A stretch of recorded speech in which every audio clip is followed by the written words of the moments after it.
Good day, my name is Elizabeth Nossick. I am the Curator of Education and Exhibits here at the Colorado Railroad Museum. Now today I'm going to discuss something close to my heart, children's literature. In fact, I focused on railroads and children's literature in my first exhibit here at the museum in 2016. Not only is this topic a popular one, but it highlights the important roles railroads played in the lives of our grandparents and parents, as well as our own lives. So please join me as I delve into the history of children's literature with a decidedly railroad twist.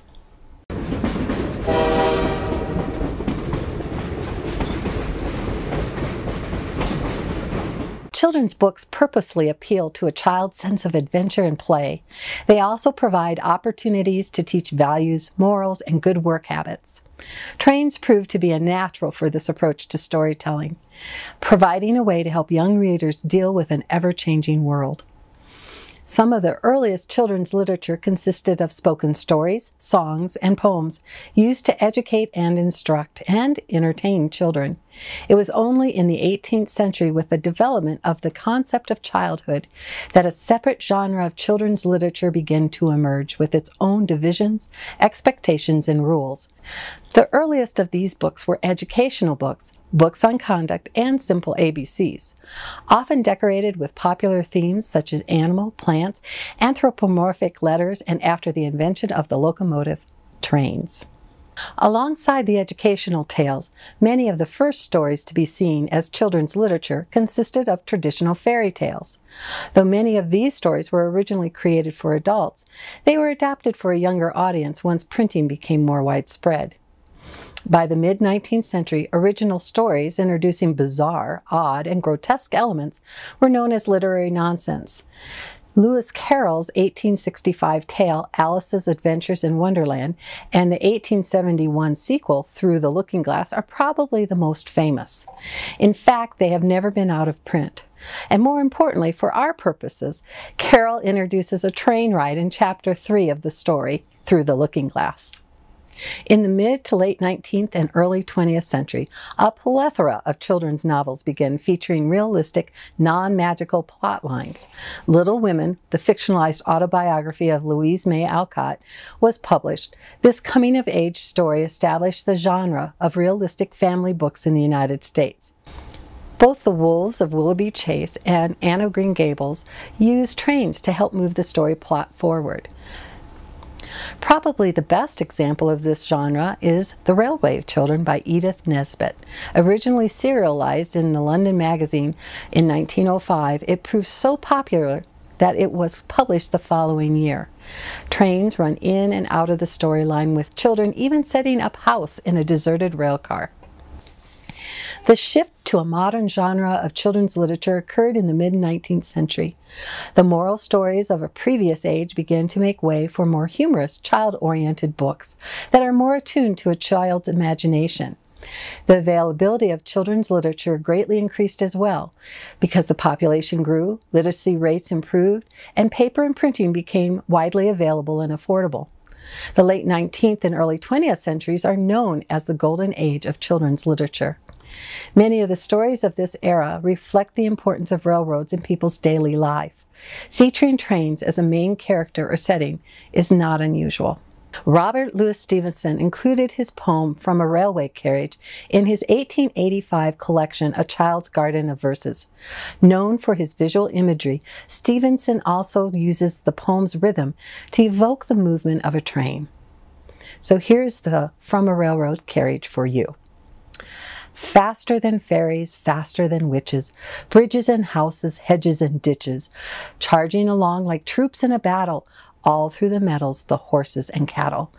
All of the sights of the hill and the plain fly as thick as driving rain, and ever again in the wink of an eye, painted stations whistle by. Here is a child who clambers and scrambles, all by himself and gathering brambles. Here is a tramp who stands and gazes, and here is the green for stringing the daisies. Here is a cart run away in the road, lumping along with man and load. And here is a mill, and there is a river, each a glimpse and gone forever. In Kenneth Graham's 1908 classic, The Wind in the Willows, trains are used as an avenue of escape, but could also be seen as the old technology of the train rescuing Toad, the main character, from the new technology of the automobile. The best-known version of the classic story, The Little Engine That Could, was first published in 1930 by Watty Piper. In it, a little engine acts as the story's main character, bravely overcoming the challenge of getting the train over the mountain through positive thinking and perseverance. Other versions of this story include Francis M. Ford's 1912 version and Mabel Bragg's 1916 version, The Pony Express. Though the story's iconic phrases do appear in 1902-1903 in a recognizable form of the story that was published finally in 1906 as a presentation to a trade group or in the context of a sermon. Regardless of when it first appeared, the story's mantra of I think I can, remains an important message today. And of course, no discussion of trains found in children's literature would be complete without Thomas the Tank Engine. One of the most beloved train characters of all times, Thomas the Tank Engine was created by Reverend Wilbert Awdry. Reverend Awdry invented the stories in the Railroad series for his son Christopher and first published them in 1945. He began spinning stories to amuse his son Christopher, who was sick with the measles in 1942. Awdry created the first model of Thomas out of the end of a wooden broomstick. Today, Thomas has his own line of toys, a TV series, and movies. He even visits railroad museums across the country, including this one. Thomas the Tank Engine remains a beloved part of many childhoods. One of the most popular children's books related to trains is The Little Red Caboose by Marion Potter. It was first published by Little Golden Books in 1953.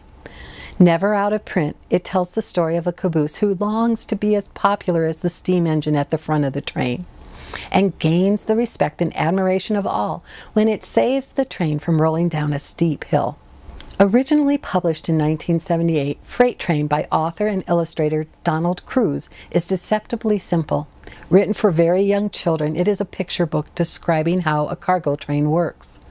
It received the Caldecott Medal in 1979 and has been named to a number of top children's book lists. In author Chris Van Allsburg's The Polar Express, the train provides the perfect setting for the challenges the story's main characters must overcome. Published in 1985, the book is now considered a classic Christmas story for young children. It falls within the picture book genre. The story plot features a magical train ride to the North Pole where the hero meets Santa Claus and rekindles the belief in Christmas. The story's locomotive is modeled after the Pierre Marquette 1225, now at the Steam Railroading Institute in Michigan. Of course, the 1225 stands for Christmas Day. Harry Potter's Hogwarts Express acts as an excellent backdrop for the students' transition to and from the wizarding world. Written by author J.K. Rowling, the Harry Potter fantasy series of 7 novels chronicles the adventures of the adolescent wizard Harry Potter. The series began with Harry Potter and the Philosopher's Stone in 1997 and ended with the 7th and final book, Harry Potter and the Deathly Hallows, in 2007. It is the best-selling book series in history, and the series has been translated into 67 languages, making Rowling among the most translated authors ever. That said, the series would not be the same without the students' trip to and from the Hogwarts School of Witchcraft and Wizardry. In the 19th century, trains dramatically changed our lives, transforming travel, communication, and our sense of time. Distances that once took weeks to cross now took only a few days. Mail and messages also traveled faster by train, making the world seem so much smaller. It is only natural that these huge cultural shifts be reflected in the literature that we read. Today's authors continue to find trains useful as symbols for a story's underlining themes. Trains provide the perfect setting for the mischief and adventure that can move a story forward. Now, of course, I couldn't highlight all the railroad-themed stories that are out there in this short program, so here are just a few more train stories that might capture imaginations today.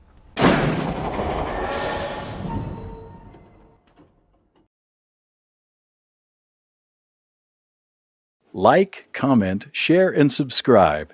Commenting and sharing in particular may qualify as virtual engagements for important funding programs like the SCFD.